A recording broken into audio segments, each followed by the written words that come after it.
दुनिया के कुछ अमेजिंग फैक्ट्स जो आपको हैरान कर देंगे। Fact number 9। अमेरिका के वैज्ञानिकों ने एक ऐसी बंदूक का आविष्कार किया है जिसे उसके मालिक के अलावा कोई और उपयोग ही नहीं कर सकता।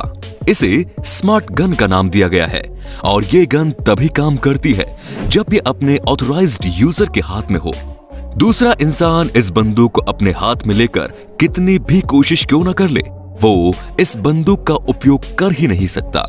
वैसे दुनिया में हथियारों के गलत उपयोग को देखते हुए स्मार्ट गन हथियारों की दुनिया में क्रांतिकारी बदलाव ला सकता है। Fact number 8। ट्रांसलेशन एप्स ने दुनिया में इंसानों के बीच बनी भाषाई दीवार को तोड़ दिया है। इंसानों के बीच भाषा की बाधा खत्म करने के बाद अब ऐसे एप्स तैयार किए जा रहे हैं जो जानवरों की आवाज को भी ट्रांसलेट कर सके। जी हाँ, Amazon कंपनी के पूर्व इंजीनियर जेवियर सेंचेज ने एक ऐसा ऐप तैयार किया है जो बिल्ली की म्याऊ की आवाज को हमारी भाषा में ट्रांसलेट कर सकता है। इस ऐप का नाम है मियाओ टॉक। ये बिल्ली के 13 अलग अलग अंदाज की आवाज को ट्रांसलेट कर सकता है। Fact number 7। Flattering moment of a reporter. कल्पना कीजिए कि आप एक रिपोर्टर हो और आपको एक ऐसे शख्स का इंटरव्यू लेने भेज दिया जाए जिस पर आपका लंबे समय से क्रश रहा है। तो फिर कुछ ऐसा होता है जैसा इस रिपोर्टर स्टैकी थॉम्पसन के साथ हुआ। Reporter Stacey Thompson body builder Flex Lewis का इंटरव्यू ले रही थी। चैंपियनशिप जीतने के बाद जब स्टैकी फ्लेक्स लेविस के पास आई तो उन्होंने फ्लेक्स से चैंपियनशिप जीतने की खुशी के बारे में पूछा। रिपोर्टर को जवाब देते हुए फ्लेक्स इमोशनल हो गए। उन्होंने बताया कि चैंपियनशिप जीतने के बाद वो लगातार रो रहे हैं। उन्होंने कैंसर से पीड़ित अपनी मां को भी याद किया। फ्लेक्स बातें करते ही जा रहे थे लेकिन स्टैकी का ध्यान कहीं और था। उनके फेस की एक्सप्रेशन को देखकर समझा जा सकता है कि वो क्या चाह रही थी। वो बार बार ललचाई नजरों से फ्लेक्स को देख रही थी और फिर खुद को कंट्रोल करने की कोशिश कर रही थी। फ्लेक्स को अपने सामने शर्टलेस देखकर स्टैकी खुद पर कंट्रोल नहीं कर पा रही थी। वो बार बार ऐसे एक्सप्रेशंस शो कर रही थी जैसे उनका बस चले तो वो अभी फ्लेक्स को आगे आप खुद समझदार हैं। ऑन कैमरा रिपोर्टर की ऐसी स्थिति शायद ही कभी देखने को मिलती है। Fact number 6। इंटरनेट पर सबसे ज्यादा परेशान करने वाली चीजों में सबसे पहला नाम है पॉपअप एड्स का। पॉपअप एड का आविष्कार इथान जुकरमैन ने किया था।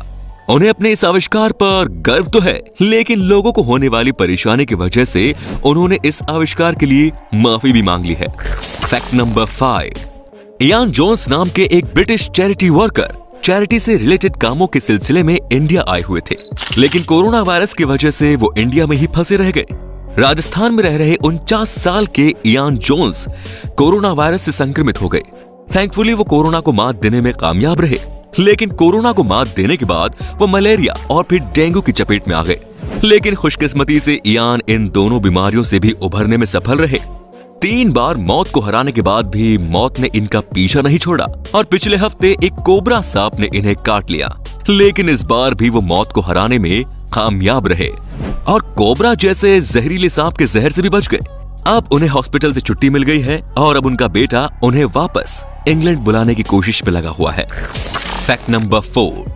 अमेरिकी चुनाव के बाद से चारों ओर कमला हैरिस और भारत से उनके संबंधों की चर्चा हो रही है लेकिन आपको बता दें कि कमला हैरिस के साथ ही एक और भारतीय मूल की अमेरिकी महिला है जिनके ऊपर बड़ी जिम्मेदारी सौंपी गई है। माला अडिगा नाम की इस महिला को जो बाइडेन की पत्नी और अमेरिका की प्रथम महिला जिल बाइडेन की पॉलिसी डायरेक्टर के रूप में नामित किया गया है। जो बाइडेन की सत्ता संभालते ही माला अडिगा भी अपनी जिम्मेदारी निभाना शुरू कर देंगी। माला का संबंध कर्नाटक के कुंदापुरा से है। इनके पिता साल 1960 में अमेरिका चले गए थे और इनका जन्म अमेरिका में ही हुआ है। Fact number 3। बार्क के अनुसार वर्ष 2020 का IPL 400 billion viewing minutes cross करने वाला दुनिया का पहला स्पोर्ट्स टूर्नामेंट बन गया है। इस बार के आईपीएल को कुल 405 मिलियन व्यूअर्स ने देखा है। व्यूइंग मिनट्स में तो हमने इंटरनेशनल रिकॉर्ड बना ही डाला है लेकिन जितनी दीवानगी हम आईपीएल के प्रति दिखाते हैं यदि उसका आधा भी हम हॉकी और फुटबॉल के प्रति दिखाने लगे तो देश में इन खेलों के हालात भी सुधर सकते हैं। Fact number 2। आज मोबाइल हम सबकी जिंदगी का एक महत्वपूर्ण हिस्सा बन चुका है लेकिन क्या आप जानते हैं कि भारत में मोबाइल फोन सर्विस की शुरुआत होने पर सबसे पहला कॉल किसने किया था? ये उपलब्धि पश्चिम बंगाल के तत्कालीन मुख्यमंत्री ज्योति बसु के नाम पर दर्ज है। 31 जुलाई 1995 को ज्योति बसु ने नोकिया मोबाइल का उपयोग करते हुए तत्कालीन केंद्रीय संचार मंत्री सुखाराम को देश का पहला मोबाइल कॉल किया था। फैक्ट नंबर 1, चीन में दुनिया के लगभग सभी प्रोडक्ट्स की डुप्लीकेट कॉपी तैयार की जाती है। चीन की कामयाबी का राज ही दूसरे देशों की टेक्नोलॉजी की नकल करने में छुपा है। खैर, अब बेंगलोर से एक ऐसा मामला सामने आया है जिसमें नकल करने वालों की ही नकल की जा रही है। मतलब कि यहाँ चाइनीज प्रोडक्ट्स की डुप्लीकेट कॉपी बनाई जा रही है। पिछले हफ्ते पुलिस ने बेंगलोर और चेन्नई में छापे मारकर 33.3 लाख रुपए की कीमत के Xiaomi के प्रोडक्ट्स को जब्त किया है। Xiaomi ने बयान जारी कर लोगों से फेक प्रोडक्ट से सावधान रहने की अपील भी की है। तो अब आप हमें कमेंट में बताइए कि आपको कौन सा फैक्ट सबसे ज्यादा रोचक लगा। धन्यवाद।